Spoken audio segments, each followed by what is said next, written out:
ಸನ್ಮಾನ್ಯ ಈ ದೇಶದ ಪ್ರಧಾನಮಂತ್ರಿಗಳಾಗಿರ್ತಕ್ಕಂಥ ನರೇಂದ್ರ ಮೋದಿಯವರು ಅಯೋಧ್ಯೆಯಲ್ಲಿ ಏನು ಜನವರಿ 22ನೇ ತಾರೀಕಿಗೆ ಪ್ರಾಣ ಪ್ರತಿಷ್ಠಾಪನಾ ಕಾರ್ಯಕ್ರಮದ ಅಂಗವಾಗಿ ಇಡೀ ದೇಶಾದ್ಯಂತ ಇರ್ತಕ್ಕಂಥ ಎಲ್ಲ ದೇವಾಲಯಗಳನ್ನು ಸ್ವಚ್ಛತೆ ಮಾಡಬೇಕನ್ನಂತ ಏನು ಕರೆಯನ್ನು ಕೊಟ್ಟಿದ್ದಾರೆ. ಅದರ ಅನುಗುಣವಾಗಿ ಇವತ್ತು ಹುಬ್ಳಿ ಧಾರವಾಡ ಸೆಂಟ್ರಲ್ ವಿಧಾನಸಭಾ ಕ್ಷೇತ್ರದಲ್ಲಿ ನಮ್ಮ ಜಿಲ್ಲಾಧ್ಯಕ್ಷರಾಗಿರ್ತಕ್ಕಂಥ ನೂತನವಾಗಿ ಜಿಲ್ಲಾಧ್ಯಕ್ಷರಾಗಿ ಆಯ್ಕೆಯಾಗಿರ್ತಕ್ಕಂಥ ತಿಪ್ಪಣ್ಣ ಮಜ್ಜಿಗೆಯವರು ಮತ್ತು ನಮ್ಮ ಮಂಡಲ ಅಧ್ಯಕ್ಷರಾಗಿರ್ತಕ್ಕಂಥ ಸಂತೋಷ್ ಚವ್ಹಾಣ್ ಅವರ ನೇತೃತ್ವದಲ್ಲಿ ನಮ್ಮ ಕೇಂದ್ರ ಸಚಿವರಾಗಿರ್ತಕ್ಕಂಥ ಮಾನ್ಯ ಪ್ರಹ್ಲಾದ್ ಜೋಶಿಯವರು ಇಡೀ ಉತ್ತರ ಕರ್ನಾಟಕದಲ್ಲಿ ಮತ್ತು ಈ ಭಾಗದಲ್ಲಿ ವಿಶೇಷವಾಗಿ ಇರ್ತಕ್ಕಂಥ ಉಣಕಲ್ ಸಿದ್ದಪ್ಪಜ್ಜನ ಮಠವನ್ನು ಇವತ್ತು ಸ್ವಚ್ಛತಾ ಮಾಡ್ತಕ್ಕಂಥ ಕಾರ್ಯಕ್ರಮವನ್ನು ಆಯೋಜನೆ ಮಾಡಿದ್ದೇವೆ.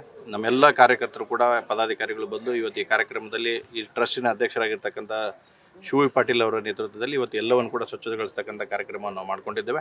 ಮುಂದಿನ ದಿನಮಾನಗಳಲ್ಲಿ 22ನೇ ತಾರೀಕುವರೆಗೂ ಕೂಡ ನಿರಂತರವಾಗಿ ಹುಬ್ಳಿಯಲ್ಲಿರ್ತಕ್ಕಂಥ ಎಲ್ಲ ಪ್ರಮುಖ ದೇವಸ್ಥಾನಗಳನ್ನು ಸ್ವಚ್ಛತಾ ಅಭಿಯಾನದ ಅಂಗವಾಗಿ ನಾವು ಈ ಕಾರ್ಯವನ್ನು ಮುಂದೆ ನೆರವೇರಿಸ್ತೇವೆ. ಈಗ ರಾಮ ಮಂದಿರ ವಿಚಾರವನ್ನು ರಾಜಕೀಯ ದಾಳವಾಗಿ ಮಾಡ್ಕೊಳ್ತಾ ಇದೆ ಬಿಜೆಪಿ ಅಂತ ಜಗದೀಶ್ ಶೆಟ್ಟರ್ ಅವರು ಆರೋಪ ಮಾಡ್ತಾರೆ.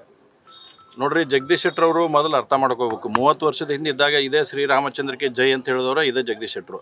ಇವತ್ತು ನಾವು ಪಾರ್ಟಿ ಚೇಂಜ್ ಮಾಡಿದ ತಕ್ಷಣ ನಮ್ಮ ವೈಯಕ್ತಿಕ ಭಾವನೆಗಳು ಯಾವಾಗಲೂ ಬದಲು ಆಗಬಾರ್ದು. ಪಕ್ಷಗಳನ್ನು ಚೇಂಜ್ ಮಾಡಿದಾಗ ಭಾವನೆಗಳು ಬದಲು ಆಗಬಾರ್ದು.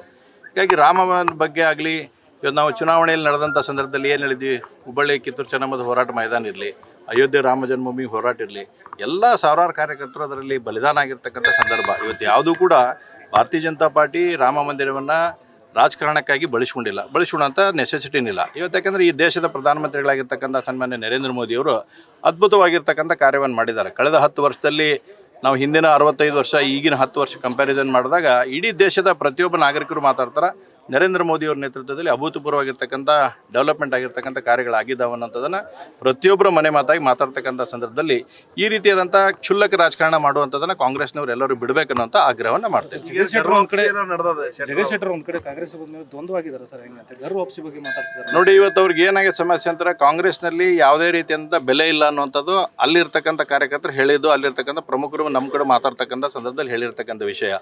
ಹೀಗಾಗಿ ನಾವು ಅಂತೇವಲ್ಲ ಹಿಂದಿ ಒಳಗೆ ನಗರ್ಕನ ಘಾಟ್ಕ ಅನ್ನುವಂಥದ್ದು ಆ ಸ್ಥಿತಿಯಲ್ಲಿ ಇವತ್ತು ಅವ್ರು ಬಂದಿದ್ದಾರೆ.